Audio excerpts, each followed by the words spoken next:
Hello, everybody. I hope everybody's doing well today. On this episode of the MiddleGround Mic, we sit down with Ron Bee, a seasoned U.S. foreign policy expert who's worked in Washington, D.C., Europe, and the Middle East. He's got decades of experience from teaching at the U.S. Naval Academy to commenting on national TV. Ron brings a crazy, unmatched insight into a lot of the current issues. Today, we're going to kind of break down some of the conflicts, how's our role evolving, how do the tensions impact everyday Americans, and how the policy just goes around in general. How are you doing today, Ron? Doing great, Joe. Thanks for having me on. Oh, no, thank you for being on. Like I had told you earlier, I was very, very excited when I see your profile. It just kind of fits a lot of what we do here. Yeah, well, we're on the same page. I think that middle ground is always the best way to go when you have a chance to do so. Yeah, I always stress in a lot of my episodes that America was founded on the art of compromise. That's correct. The whole U.S. Congress is supposed to do the same. Yes, we've kind of gotten away from that. It's an You noticed. yeah. It's not supposed to be so concentrated in power, and that's what's hurting us and making us not able to make decisions.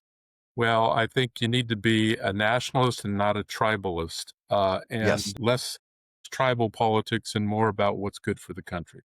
Oh, yeah, we need to rewind it about 30, 40 years. Yes, no, every 10 minutes these days. Yeah. So I appreciate your podcast. Yeah, so obviously, one that I think definitely focuses around a big part of where you focus is how sustainable right now as we talk about Ukraine, right? Already last week, Russia seemed to kind of be a little open and then went right back to doing what they were doing. How long can we continue to support this without taking drastic measures? Well, the president has, in the last couple of days, said that, well, he's going to give Putin another 2 weeks to come to the peace table and stop bombing Ukraine. But he's done this before, and Putin has said, thank you very much. I'll just keep bombing Ukraine. The Ukrainian dilemma is a very tough one simply because 20% of Ukraine is occupied by Russia. Ukraine doesn't want to give that up. There's, the blood of Ukrainians, uh, lies on that ground. So the Russians want all of Donbass, and that they don't occupy all of Donbass. So they're trying to get something through diplomacy that they can't get on the battlefield. But this is a war of attrition that has cost 1.2 million lives thus far on both sides. And they're losing 1,000 people a day on both sides. Some of them are North Koreans and Chinese and prison mates on the Russian side, but the Ukrainians are losing a generation of their young people that are standing up valiantly to protect their homeland. So I think Trump would like to see that end. However, it's a lot more difficult to do if you've got skin in the game, in this case, blood in the game. Yeah, something that I've brought up a couple times, maybe you could Crimea. I know Crimea has been a huge hot plate for that area over there. Yeah. I've kind of wondered, is Crimea a starting point where they can officially go, okay, hey, this is a done deal. We're no longer going to argue over it, is like a starting point. Well, yeah, but the principle for the Ukrainians is it was theirs to begin with, so why should we give it back? Russians took it illegally in 2014. And we don't talk about it that much. But the fact is that they've had a fleet there for, over 100 years, and it's a Russian-speaking area, so they just claimed it and annexed it with without really too much pushback from the international community. There were some sanctions, but you notice that sanctions don't seem to work with Russia. Sanctions would have worked if Hitler put it on Russia during World War II. They lost 26 million people because it was in their vital interest to keep fighting. And I think Putin sees Ukraine as a vital interest for Russia. And so I don't see him, okay, you're gonna prick us with some pain. We're used to it. We're Russians. Yeah, I've joked a lot, maybe not joked, but I've commented a lot that even though Russia is not supposed to be the Soviet Union anymore, with Putin being former KGB, Yeah. you might as well just call it Soviet Union light. Well, he was KGB in Dresden right when the Berlin Wall fell. I worked in the West Berlin mayor's office the year before the Berlin Wall fell. Oh, wow. And that was pretty interesting to say the least. To go over and you could see that things were moving in a direction where they were fed up with what was going on there, and it was really a people's movement that overthrew the government and brought down the wall. But Putin, it was a important moment for him because there were protests outside his home in Dresden, and he picked up the phone, called Moscow and said, "Send some troops. I want to put this protest down." And they they clicked on the other end. Sorry, can't help you. And so he never forgot that. And I think that also left a lasting impression that he did not like what Gorbachev did to disassemble the Soviet Union into 15 different countries, with Russia being the largest. Russia is 140 million people, but they had 280 with beforehand, and so to lose that empire for Putin was something he didn't like to see. And then on top of that, Ukraine is a very special place for Russians. Of course, there's the Kievan Rus, that was a state that lasted for 600 years. And Rus is where the name Russia comes from. The Russian Orthodox Church comes from Kiev. So Russians consider Ukraine Russian. Ukrainians don't, because of a lot of the bad treatment that they've had from Russians over the centuries, including Stalin starving them back into the Stone Age, where they killed 10 to 15 million people, organized farms into a communist collective. So Ukrainians don't appreciate Russians telling them what to do. Russians are used to telling them what to do, and this is where we are. Yeah, it's definitely disappointing to see that Russia has went in that direction.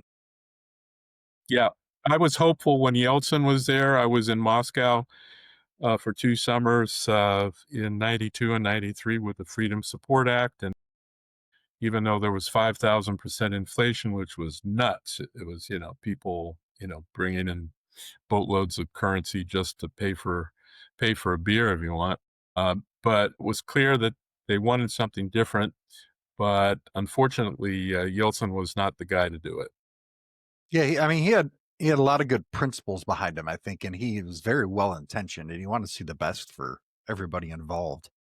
Yeah, he had a drinking problem too, and so he didn't live very long. Yeah, And as a result, by the time 2000 came around, that when Putin took over, that's 25 years ago now. He's been in power 25 years. He's set it up so he could be there till 2036. He's age 72 now. So, he set it up so that he could be like the old Soviet system where you're in charge for life, like the Brezhnev and those guys who were there until they dropped from drinking and eating too much fat, whatever. But the fact of the matter is he's going to be there for quite some time. And so that's the problem that Ukrainians have to deal with. yeah, and kind of like relating to that, I say a lot of what has gone on in Russia, the Russia Ukraine, and kind of even rewinding back to 2014, Hmm. a lot of these approaches from Russia and China, I think, is what's fueled not just domestic issues, but is what's fueled the rise of our current president. Because a lot of Americans feel that our opinion isn't respected, Correct. our and I think that that is a very underplayed thing in the media per se. And I'm not saying like a conspiracy. I just don't think it's focused on enough. Well, I think there's some truth to that. If even if you're a democracy over in Western Europe, you look over here, and then once you have one guy who seems to be pro-European, and the next guy says spend more money, and it changes every 4 years. And that's also what Putin sees. He's been there for 25 years. He's looking at the long game, and he sees Western politicians as fleeting, only here for a short period of time. So he has to deal with them. But whatever.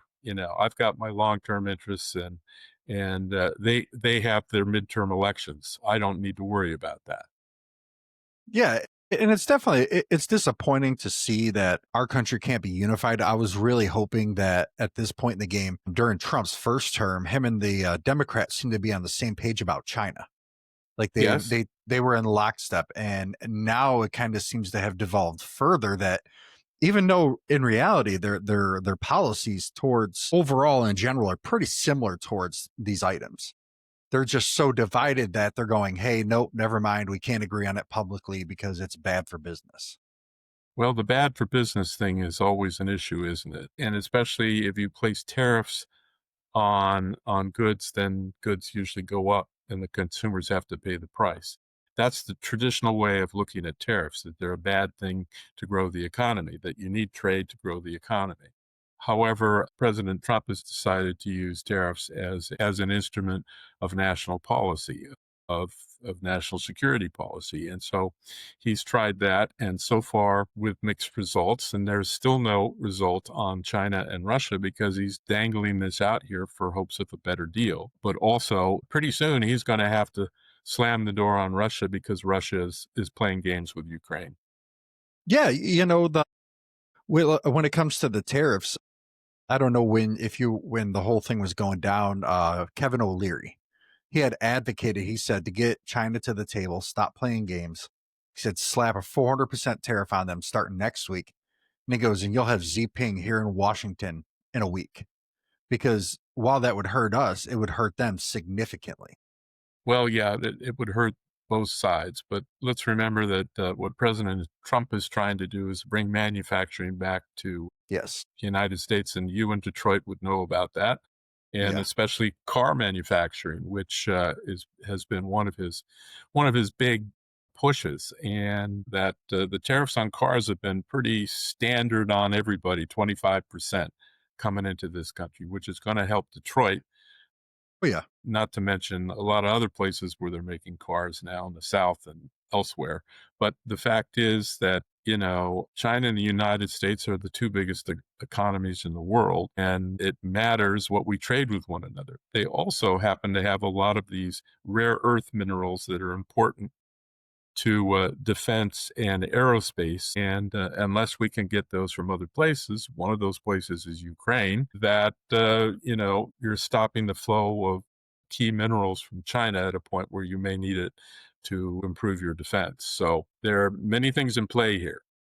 Yeah, it kind of, before we dive a little bit more into some of the other foreign policy issues, Sure. based on your experience, I don't want to say lack of action, such a stagnant reaction from our government, no matter who's been in power overall on a lot of these items. Do you think that's kind of contributed to where we're at? Well, that's part of it, but policy is hard. It's not Oh, just yeah. what you think, it's what they think and what moves they make. And so then they're looking at what's going to make life difficult for you. So they do that. And then you have to decide whether or not you bite the bullet and go anyway. And the other thing I'd like to say is that I find that, everybody's got an opinion, but nobody has a lot of knowledge and does their homework to know how we got here in the first place. One of the things that I learned when I went to school at Oxford was something called a policy memo, that you have to look at all points of view before you decide on the one that becomes your policy preference. And if you don't understand the background and context of how we got here, then it's going to be very difficult to see how we can resolve things. And we tend to look at shorter term goals, like a football game ends in 4 quarters. Oh, yeah. Well, other countries, because of our political situation that goes up and down, play the long game, like China and Russia, as I've mentioned before. Yeah. No, I mean, that is definitely a pretty accurate stance. I definitely would say I lean a little bit more towards the Ronald Reagan approach to foreign policy, I guess is where my heart goes when I think of it. Well, I worked in his Pentagon, and I appreciated his approach. Yeah, it was very America first, but it was also balanced. I don't touch a ton on immigration, but I really liked his approach to immigration as well, where he said, "Hey, we got these people here, they want to be here, they do work, let's get them on the payrolls." Yeah, And I thought well, that he that did was a that. very common sense approach. Well, he was governor of California, where a lot of the economy at the time was based in agriculture, and without the help of immigrants picking fruit and vegetables, that sector would not function. No, unfortunately, it would not. It's a very sticky. issue, unfortunately. Yeah, it is. It is a very sticky issue. The president has taken a hard line on it. Some people like it, some people don't. I think, from my perspective of teaching political science over 20 to 30 years, I see the pendulum swing. It swings too far in one direction and too far in the other direction. And hopefully the laws through Congress pan out somewhere in the middle, the middle ground, if you will. Yeah, and that's something that I kind of tell a lot of, or not that I'd say, but I have picked up on the Supreme Court with a lot of these decisions relating to these things. The Right. Supreme Court has essentially said, we don't want to decide policy anymore. That's up to your elected leaders to do. Put pressure on them to get something done. Yes, well, that's what they're there for, to be able to do that. And I think they've done a good job thus far. And especially in all the lawfare, warfare that's been going on, that the courts have been very fair, I think, in treating all sides on this. And that's what they're set up to do. Thank goodness we have it. Oh, yes. I agree 1,000%. So let's dive a little bit into the Middle East flashpoints. I mean, Boy, the, yeah, the ironic part is I don't think a lot of people in America realize the role that Russia has with Iran. They're yeah, they're they're tied at the hip in a lot of ways. well, Iran helped them build their nuclear reactors. The Russians helped Iran build their nuclear reactors in Bushehr. The Russians have a nuclear agreement with them as a result, and have provided technology that has become useful to their energy as well as nuclear weapons program. And let's get to the point here. Why does Iran need nuclear energy? It doesn't. It has enough gasoline and oil and gas in the ground to last over 800 years in terms of domestic use. So the only reason they want to develop nuclear power is for strategic purposes. And that's been clear to me since I worked in the Middle East for 6 years, from 2000 to 2006. We looked at this very carefully. What are the incentives for the Iranians to build nuclear power plants? Was clearly a strategic choice to be able to have at their disposal a nuclear weapon. This has all come to the forefront in the current conflict between Israel and Iran, and the United States played a role in damaging three nuclear sites, which is the first time that we have engaged in, shall we call it, preemptive nonproliferation. The Israelis have been doing it for a while. I was actually at the IAEA in Austria when they first did it on June 6, 1981, against the Iraqis. Remember that way back there? The Iraq Oh, yeah. Wars started with it. Well, that was against a reactor there that was about to go online, and they knocked that out. And then in 2007, September, they went in Syria and knocked out a reactor there. And when they went to survey the wreckage, they also noticed there were North Korean scientists in the rubble. So interesting, Wow. interesting facts to learn about that. And of course, we know that the North Koreans and the Iranians cooperate on missiles. And with the Russians in there too, you've got an interesting cohort of unfriendlies that are developing weapon systems that not only are dangerous to Israel, but also to the Western world. Yeah, and that's very key. When I think of Iran and I think of the Israel being added into it, I was not that I'm ever necessarily opposed to keeping somebody out of a nuclear situation that could threaten everybody, right? That's not good for anybody. Right. But I felt that it was a little bit more of it was a goading on Benjamin Netanyahu's part than more than anything, more than it was the purpose of what he was going after. It was a goading to try to go, hey, look, these guys got this going on. Don't look over here as much. That's kind of, to me personally, that's how it felt, because I believe that what Israel did after the attack was completely justified, Hmm. but I feel like now it's kind of gone too So far. you're thinking, if I get it correctly, that he used Iran to deflect away from Gaza. Yes. Yes. Okay. Yeah, well, Gaza's a whole nother situation. I've spent time there. I spent time in Ramallah. I've spent time in Tel Aviv and Jerusalem, and held quiet meetings between 22 militaries for 6 years during a very difficult time, 2000 to 2006, 9/11 invasion of Iraq, and the election of Hamas into Gaza. Gaza is a mess, total mess, and it was allowed to become that way when Hamas took over the government in January of 2000, and then pushed out the other Palestinians from the West Bank. The Fatah was forcibly removed. They murdered people to get them out of Gaza, and like Mr. Putin, elections stopped happening, or they have elections and there are only one one party is on the ballot ever since. So Hamas has been in charge ever since. Where they come from? They came originally from the Muslim Brotherhood in Egypt. The Muslim Brotherhood is who assassinated Anwar Sadat for making a peace treaty with Israel in 1979. In their charter, it says that was the worst thing that could have ever happened to the Arab nations, and that one of the reasons they exist is to wipe Israel off the map. How do you negotiate with somebody that has that as their goal? Very difficult. And since 2005, Israel's been pounded with missiles, many, if not all of which provided by Iran, and they're shot at civilian centers. They're not precise. And so every time a missile went off from Gaza into Israel, it was technically a war crime by the Geneva Conventions because they're shooting at civilian centers. Right.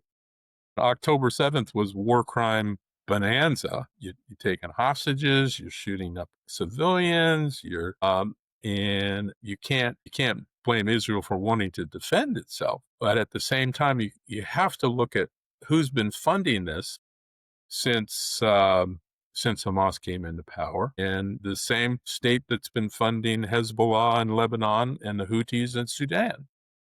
I mean, in Yemen.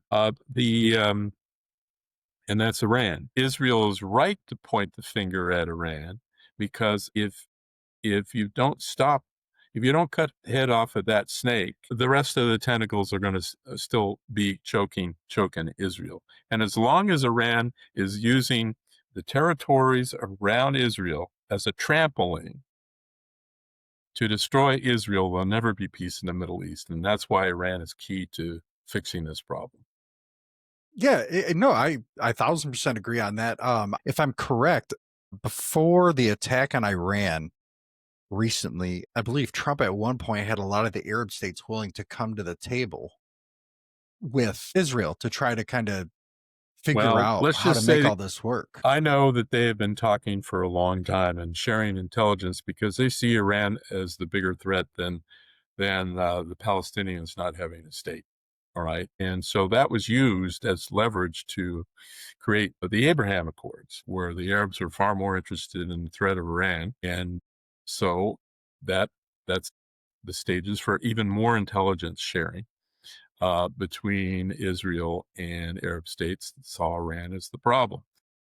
Uh, in fact, the October 7th attack, many believe, was signaled by Iran to take place because Israel and Saudi Arabia were very close to a deal that looked like the Abraham Accords. And to stop that in its tracks, Iran signaled to their proxies in Gaza that October 7th needs to happen. Now, see, that's something that I definitely did not realize. I don't, to be honest with you, I can't think of very many Americans that would realize that.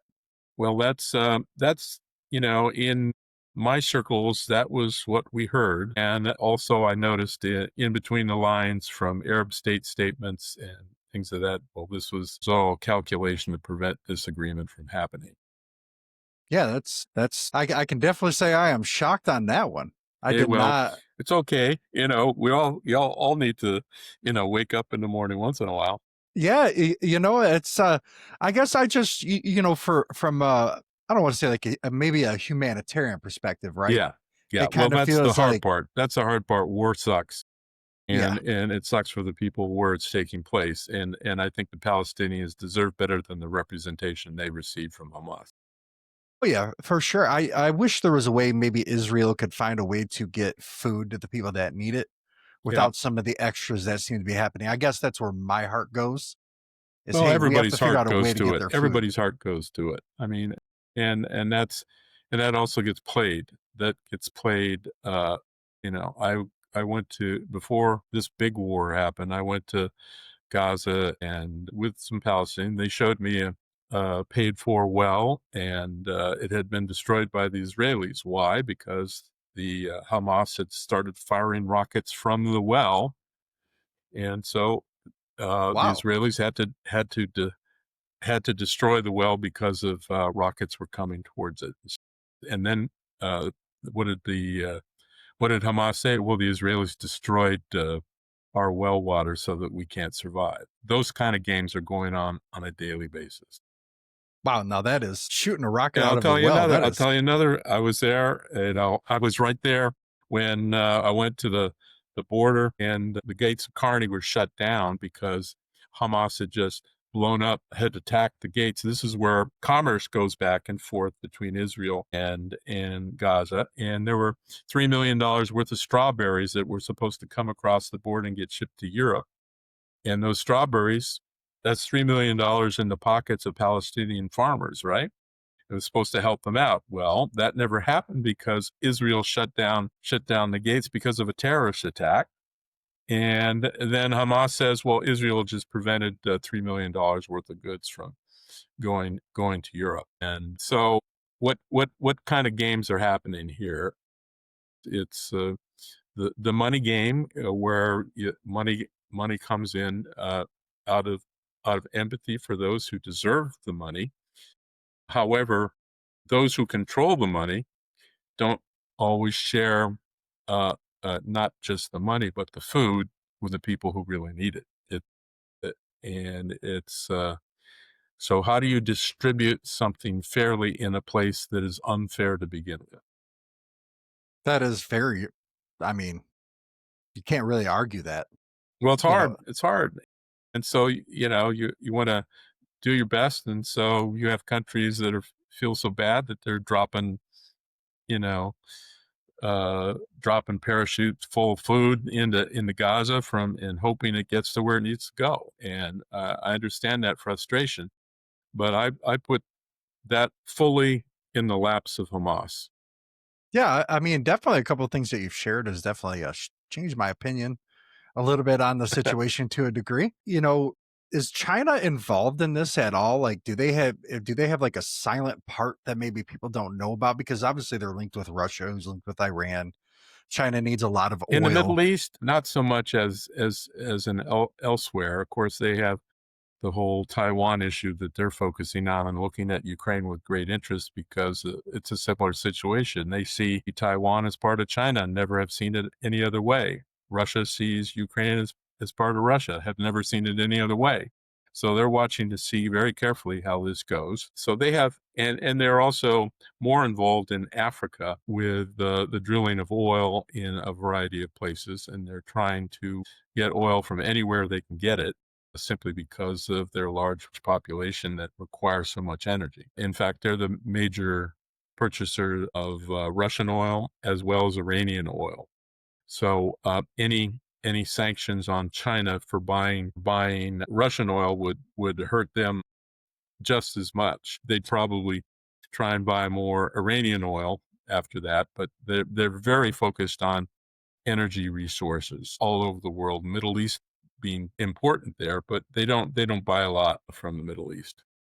Yeah, I mean, that was something I was always just curious about because I know they've the Chinese have done some deals in Africa, and when it comes time to pay, some of these nations don't exactly have the money to pay. No, and so then they just take over.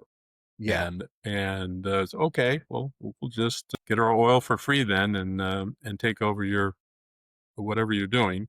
And it's almost built that way into the contracts. It's dealing with the Chinese if you're an underdeveloped country is not a very easy thing. Oh no, for sure. As we kind of talk a little bit, we'll kind of swing back a little bit more towards Sure. NATO and Russia and Yeah, China. that's fine. Are we entering a new Cold War? with the two of them combined, Russia and China, because it kind of feels like a new Cold War, maybe not completely nuclear based, but it feels like we're Well, heading you that way. could argue that it's even little more than that. That it involves North Korea, Iran, Venezuela, and some even say South Africa. But I would put at the top of the list Russia and China. They're the two most important, which have always been the two most important. We had this thing called a strategic triangle where we tried to play one off the other for a while. And that was interesting during the Cold War because when China developed nuclear weapons, they were having border problems with Russia. And Russia did not want them to get nuclear weapons. Came to us and said, "You want to do a joint strike on China to prevent them from having nuclear weapons," and Richard Nixon turned around and showed that to the Chinese and used it to open the door to China. It says, no, we don't want to strike the Chinese because we see economic opportunities for the United States there. All right. And so that most people don't know that that was one of the crucial things that helped open the door to China. But now you could see possibly Russia being concerned about China in another way, and that is especially if they can't buy their oil, what good are they to them? And so there's something to be said that that triangle is coming back into play because Russia and China, they actually have an alliance. Right before he went into Ukraine, he said that, he met with China, made 12 oil deals, knowing full well that the Germans were going to stop buying oil from them after they invaded Ukraine, and said that they were in an alliance that cannot be broken. Yeah, there is an alliance between Russia and China, and they are using others like Iran and North Korea to bolster their fringes. North Korea is sending troops to Ukraine, and Iran has sent drones that are killing Ukrainians. So there is a realignment of interests, and it's not exactly the Cold War, but what people forget is nuclear weapons are still in the background because Russia and China have them. North Korea has them. Iran wanted them. We put a temporary stop to that, but I don't think that's over yet. I think there's going to be another Israel-Iran confrontation, and it's going to be sooner rather than later. That's the part I guess that makes me a little nervous. Yeah, I Well, would like to it see a should make you nervous de-escalation. because, Iran is 3 times the size of Iraq, 3 times the population, Oof. 90 million people.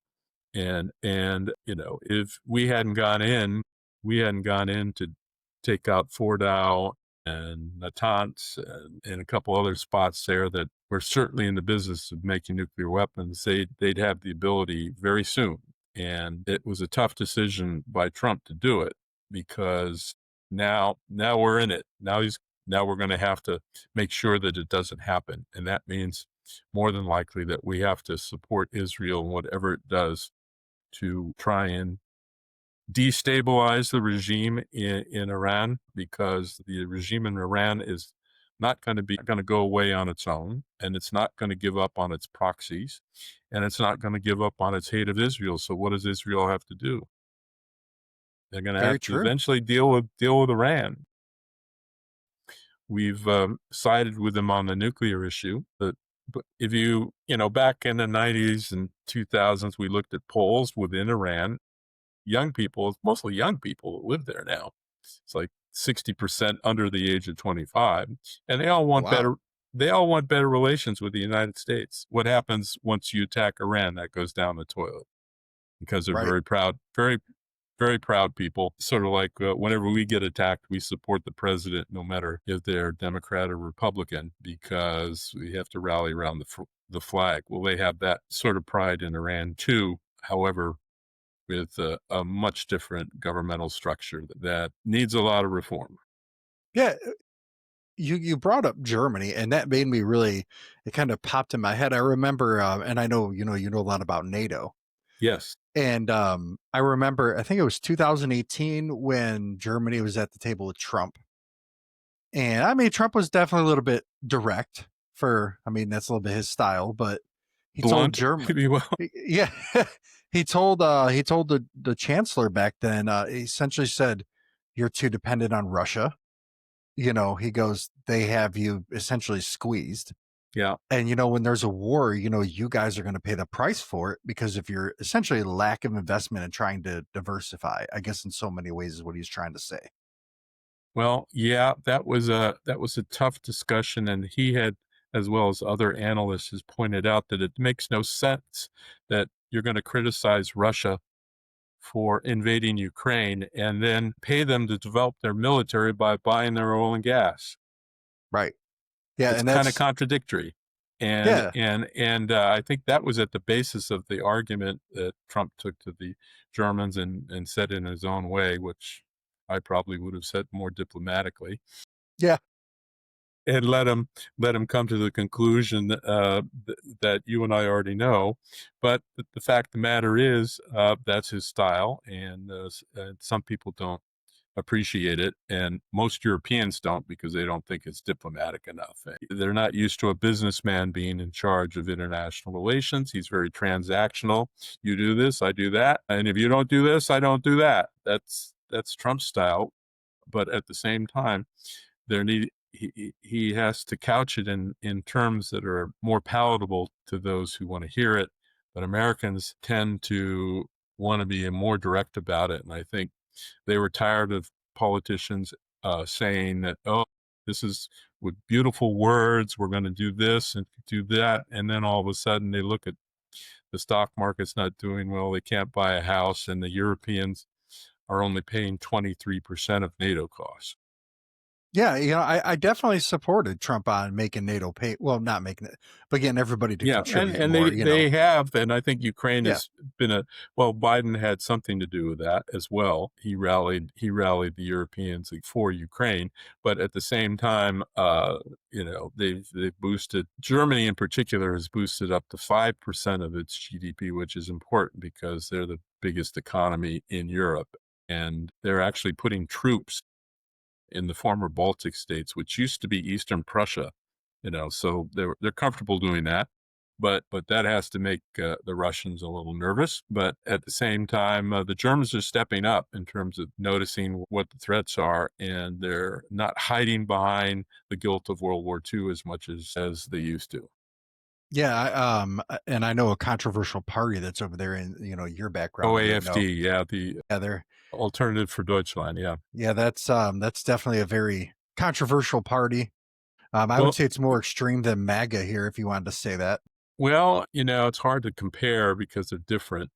But that all stemmed when Angela Merkel was in power, and she decided she would accept immigration from the Middle East, from all the Middle East wars. And she said, "Es gibt keine Alternativen," that it gives no alternative, and that's when that party was formed. The alternatives for Deutschland, for Germany, came from that in contravance of that particular statement. And they are anti-immigrant and pro-German, and they have gotten a lot of seats in the German Bundestag. Yeah, I've noticed that Poland has kind of joined those ranks, and a few other European nations have kind of went very isolationist in terms of I wouldn't immigration. go isolationist because they need the they need the collective security in order to fend off Russia, and that's why they wanted to join NATO, and they wanted to join the EU so they could develop their economies because, as we know, the Soviet command economies don't pan out very well. So they need to play the game of we need your help in order to defend against Russia coming back and getting us yet again. But at the same time, we want to be proud of our own heritage and our own country. I think that you see happening in a variety of places, and it takes a variety of political forms. Some of them are moderate, some of them are not so moderate.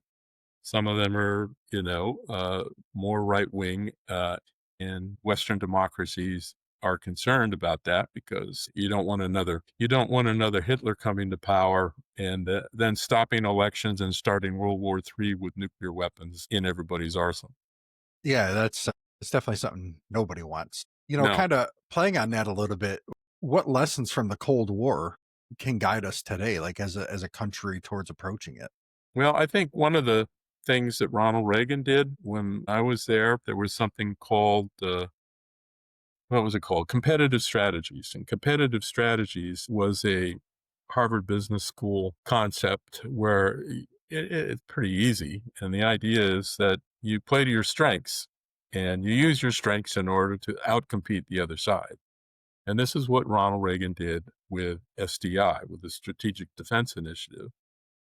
Because when Gorbachev came in, as you recall, in 1985, Soviet economy was in the toilet, as it mostly was, but getting worse because they overspent on military and didn't spend enough on goods. So Soviet citizens would carry plastic bags with them everywhere they went. They were called just in cases. Just in case there's anything in the store, you better have a bag to put it in because they don't have bags either. And so that was going on in the mid 1980s. As well as the Soviet life expectancy was going down. I think it was about 54 for men at that point, and going down to age 50. And because they drink a lot and they don't eat right, they didn't have enough food. So Gorbachev knew this, and then, well, by the United States saying we're going to develop SDI, we spent a lot of money on it, and it didn't matter if it didn't have immediate results. The immediate result for Gorbachev was they couldn't keep up, and he said this actually at a meeting at Princeton where he says, well, as soon as they came out with SDI, this was just going to totally crush our economy if we were going to be able to keep up. And so this led to the dissolution of the Soviet Union and the end of the Cold War.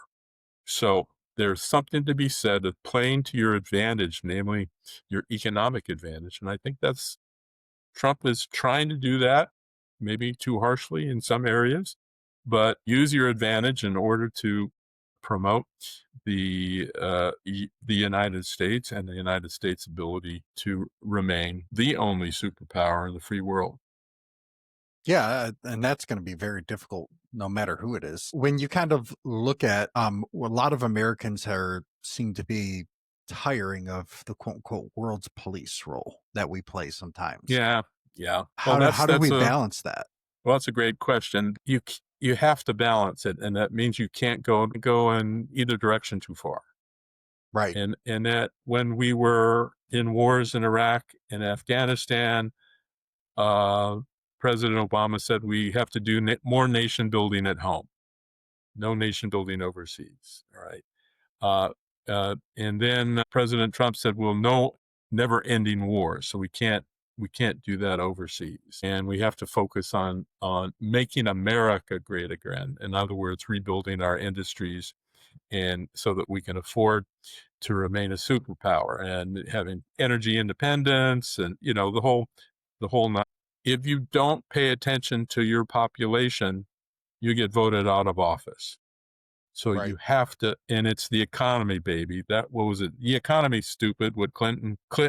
chalkboard said, and when was that? 1990, I think. I walked into the Clinton headquarters, and there was on the board it said, "It's the economy, stupid," underlined, right? And that was played up, and he got lucky because Ross Perot took 20% of the vote away from George H.W. Bush, and as a result, he got elected president. But he did so on focusing on economic issues. Yeah. No, I definitely the economy that when it comes down to it, the dollar trumps everything in the Americans' eyes. In terms Yeah. of our domestic issues, that's if you don't got a job, you don't care about what's going on overseas. Well, you don't care about anything else. Yeah, You and got to that's have food on the table and gas in the car. Number one, right? And top kids priority. fed. Kids have to be fed. you know, and or if you don't have kids, you got to be fed. So it's almost a pyramid of human needs, the Maslow pyramid of needs, where you start at basic security with food, and then once you have food, then you can talk about social organization. Once you have that, you can talk about Yeah. nirvana, either the rock group or your life. But if you don't have enough to begin with, you don't have that basic level of human security to be able to think about anything else. And I have a feeling that Americans are a little bit too much that way. that they only think about it when they need to. I've talked with other Europeans who notice that Americans are happy as long as everything's going good, and they don't care about whatever you're doing as long as everything's going good. And then when it goes bad, then they want to, come on, you guys got to come in here and fix it. But we don't pay attention until something goes bad, and that's probably a problem of for our diplomacy more than anything else, especially because it looks like we're cutting back on diplomatic personnel. Yeah, and kind of touching on that as we head towards the end here, is there a center slash middle ground strategy that can protect our interests without being in an endless war? Which one we talking about? Meaning, Let's go the Russia Ukraine part. Is there like a well, centrist area we can approach? the centrist area is a difficult one because now you have 1.2 million lives lost on both sides, and so they have more than just skin in the game. They had, well, blood and treasure in the game. And so the compromise that's going to need to take place is going to be difficult for Ukrainians to accept. I think that they want all of their land back. The Russians are not prepared to give it until one side is going to budge on that. That fighting is going to continue, but let's be frank. But for it to stop, both sides are going to have to give something up, and it's going to be harder for Ukraine to do it because they've lost 20% of their territory. However, from our point of view, if Russia continues moving towards the west and takes all of Ukraine, that threatens the eastern flank of NATO, which also creates a possibility of World War III, which we don't want to see happen. The other hand, you don't want to appease Putin too much either. And some see the Alaska as the Moose Munich, namely that we gave him what he wanted. We didn't give him anything. We were just sitting there listening to what he wanted, and then so that there could be another meeting. But at the same time, you got to be careful in getting involved in making peace when others have spent so much blood and treasure. Remember World War One? We came in 1917 and saved everybody's butt, but then told them what to do, and they didn't appreciate it. We told them not to put reparations on Germany because that would come back and bite you. Guess what happened? They put reparations on Germany, and it started another war. So others that have spent blood and treasure in a war will appreciate your efforts in trying to mediate, but as long as you don't tell them what to do so much. Yeah, it's perfect from your perspective. As can kind of make this the last question here. What are our leaders missing when they're talking to the people? Like, because it doesn't seem like always that our message, no matter if you're a Democrat trying to communicate to Democrats or Republican, what are they missing when they're talking about foreign Well, policy? I think you need to go back into the rationale for their decisions. And if you carefully lay it out to the American people, how we got here and why here are our options, and this is the best option because A, B, and C, I think that's a good formula for any policy, but we don't tend to do that. And our leaders tend to say, well, it's their side is wrong and our side is right. Well, let's explain why our side is right and their side is wrong, rather than just go ahead and do name calling. What I really don't like is the ad hominem attacks against personalities rather than debating the policy. And whenever things go south, well, you're a communist or you're a fascist. Oh, really? Take a look at our system of government. That's not how it works. So it shows a kindergarten understanding of how the world works and how we need to move forward. No, that's great. Heading into the next decade, where do you see this all going? Well, I think there needs to be some sort of deterrence of this new alignment of Russia, China, uh, North Korea and Iran. Iran can't have nuclear weapons, and that's going to require more enforcement, likely to be Israel with us backing them. I see, us having to balance the relationship between Russia and China. China is a communist country that wants Taiwan back. I think that is the next big issue that we'll have to confront probably after Trump leaves. I don't think China wants to do anything as long as Trump is there. So, and the next administration is going to be very key in to what they signal to the outside world and whether or not we continue with economic prosperity and peace, or whether we go down the road where we're continuing to spend more and more on defense because the war is not a safe place. And, obviously, I know you can't make any predictions necessarily about the future completely because obviously, President Trump can't run for a third term. No, Do he you, do you won't. see JD Vance as the future of the MAGA movement and the party, or just kind Well, of it like could be he's there? him, could be Marco Rubio, Secretary of State, National Security Advisor. He's got both roles. He's run for president before, so he knows how that works. And Vance is not, but I think they'll probably put Vance up as the inheritor of MAGA, ex-Marine, at the right-hand side of the president, what have you. But I think for foreign policy, I would, I like foreign policy guys. So but I think Oh, yeah. it would be Rubio would be a better choice because he's a little more savvy in terms of what you say and what you don't say in public versus what you say in private. Having been at the helm at a difficult time for foreign policy, I think that's we'll see where this goes, but I think Vance will be the first in line, but Marco Rubio should be considered as well. Yeah, I definitely think Vance is going to be very telling of where the MAGA movement goes. Because I think if Rubio becomes the next nominee, I think you're Yeah. going to see the GOP come back a little bit more towards the center of where it used to be. Yeah, and that would also be important for the Hispanic vote. Um, you know, Yes. but the big question is, who do the Democrats come up with? Who's leading the Democrats, and where's the vision other than Trump's a dictator? I don't see the vision coming. When I was 7 years old, I met John F. Kennedy in Yosemite National Park on August 12th, 1962. I shook his hand, said, "Hiya, Prez." My mom scolded me for not saying it to you. It's Mr. President, Ronnie. But little did I know I would interview his entire cabinet 20 years later in Washington on the Cuban Missile Crisis, and I and he was tough on the Soviets. He was tough on foreign policy, but liberal at home, and supported civil rights. Where I don't see any of that sort of leadership emerging yet out of the Democratic Party, and I think that's what they're going to need: somebody that's a little more towards the center, a lot less towards the left, and interested in economics as much as they are in social justice. Yeah, I think, and obviously I don't think he'll be a presidential candidate, but John Fetterman. I think he's a good representation of where they From want to go. Pennsylvania, that's interesting.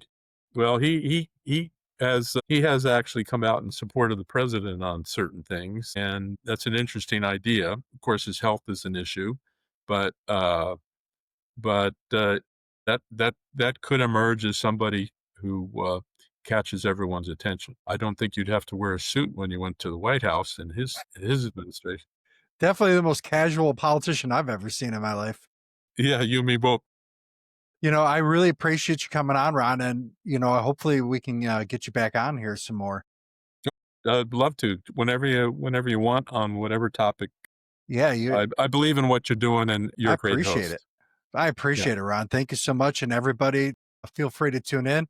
Don't forget to visit our site, themiddlegroundmic.com. We got a newsletter on there that comes out every 2 weeks. It's got phenomenal information and some tidbits in Yeah, there. watch this guy. He's doing important stuff. I appreciate it, Ron. Thank you so much. Okay. Have a good one. You too.